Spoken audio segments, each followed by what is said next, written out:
अहनबदे Yamuna मरुइब update अमा पांदमदगी लखुचेगे मोरेडी नुपी अमा यामदब drug कोनाना फगतख्रे ngarang nungtin pung ani rom tarakpa adwai de border town More ki mission veng de leiba company occupied base cop kem ki manga suba sam rifles amadi nifuga manga suba sam rifles ki apun batip amana More ward number 2 ki manung sana leiba dalpatti ki siba mandir manak te area domination patrolling satling ida singningai oibe mong de nupi ama potlom khara puduna lakpu upadagi mahakpu khamduna sek tawrupada yamna pamai ka ba drug thing pagat pangamkre drug konana farba nupi edig maming singai bung sahi kuntra mapuroiba sinlen paukawi mahaksurasan putakini hojik na dalpatti ground manak te leibani hairi wi gi fagal polom sing the brown sugar gram kun gatare packing pipe packet humpu Gemstone piece 50 into 40 packet WY tablet packet yang kai sell oina lupa lakh ahum ga lising yang kai ni drug amadi ati polom single oina na farba no PS makata ba logi oiba thabuk lokot na ba More police station da kusin nakre aduga mathangi update asana kangla pawdu gi likhuchege Bolero ama Esingda Tasinkhibdgi Maduda Tonglkpa Meeoi mari miyamna Kankhre ngasi ayuk pung mapan lom tabada jiribam headquarter da khapang na JT road fautuna berobet bazar da pot yona basat pa Bolero pickup gari ama lan pani bazar manak ta liba lambi nakal da liba Esingda gari accident thokuna gari adu tongduna lakpam Meeoi mari Esingda Tasinkhibdgi miyamna Kankhre gari adu propoche sing ayam badi mangkre hairi ngasi gi thokdok asi Boro Bekra Bazar da dukan fama Meeoi marina zirigat kasar Assam dagi Bolero pickup gari ama hire tawduna JT road ta lakpa matam da ising isaw thokpa maram na lambi gi nak yat ising thumpa amati lambi fattaba na maram oiraga ngasi gi thawdok asi thokhibani hairi gari adu ga loina na Meeoi mari adu su ising da lupki adu bo manak nakpa da leiba khunja sing na Meeoi sing adu kadkhibani adu Bolero gari aduna JCB season aduna lokhatki gari adu Kotudas ko driver amana thorakpani hairi adu ga mathangi update asina Delhi na sabo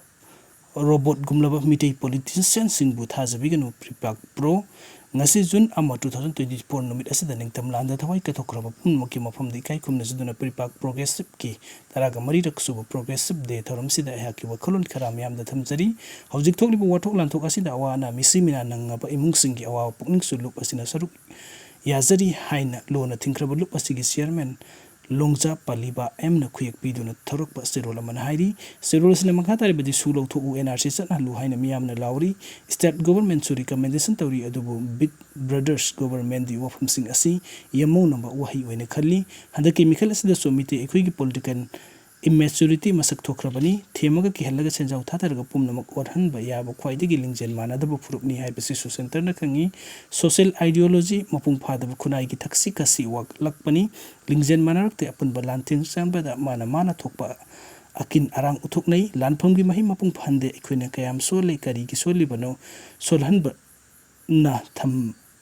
bambagi haina laikhigadra wahang asigi aseng pokhum di social and political ideology of mitei haiba ama yokhat chengat pa wat padagini haina lawi ideology asipu mapung oina mitei singte awareness piba mathautai mitei gi consciousness haiba sikari no khangba mathautai me ahum gi thodok na mikap thokan ba ideology ama chengat minarasi ideology yaudun iribak nungsiba haiba si mitrang gumbani center gi sapuna irai laina humsu humli humkhigani lanpham manung ta ikhoi masen charang naduna maral season aduna kangkhong sairibasi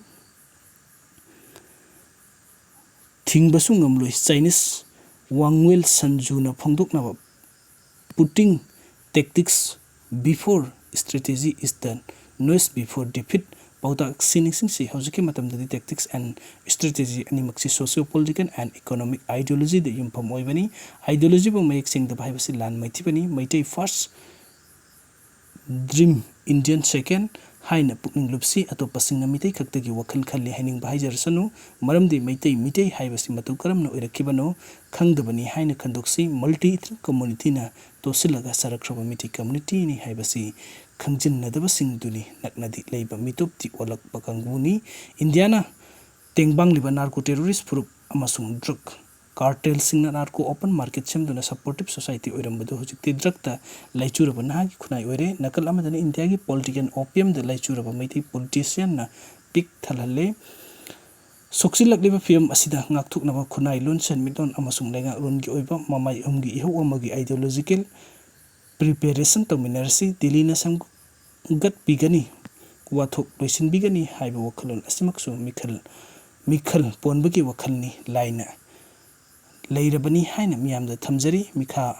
ꯄꯣꯟꯊꯅꯤꯡꯕꯒꯤ ꯋꯥꯈꯜꯂꯣꯟ ꯑꯁꯤꯅ ꯑꯩꯈꯣꯏ ꯄꯨꯝꯅꯃꯛꯄꯨ ꯁꯣꯟꯊꯍꯜꯂꯤ ꯑꯁꯤꯒꯨꯝꯕ ꯋꯥꯈꯜꯂꯣꯟꯁꯤꯡ ꯑꯁꯤ ꯊꯥꯗꯣꯛꯂꯁꯤ ꯍꯥꯏꯔꯤ